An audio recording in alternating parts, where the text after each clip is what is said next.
Excel IPMT function. This function returns the interest payment for a specific period of a loan or investment. It assumes constant periodic payments and a constant interest rate.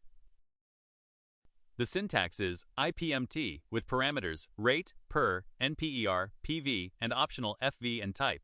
The rate is the interest rate per period, and per specifies which period you want the interest for.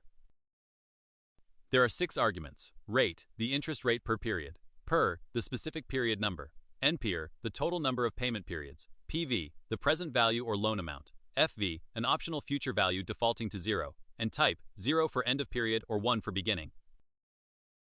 Here's an example. We have an $80,000 loan at 10% annual interest for 3 years. To find the interest portion of the first monthly payment, we use IPMT with rate divided by 12, period 1, years times 12, and the present value. The IPMT function returns negative $666.67. The negative sign indicates money paid out. This is just the interest portion of the first monthly payment. Watch out for common errors. A num error occurs when the per argument is less than 1 or greater than NPER. A value error occurs when any argument is non-numeric. Key points to remember. IPMT returns only the interest portion of a payment. Use PPMT for the principal portion. For monthly payments, divide the annual rate by 12. The interest portion decreases over time as more principal is paid off.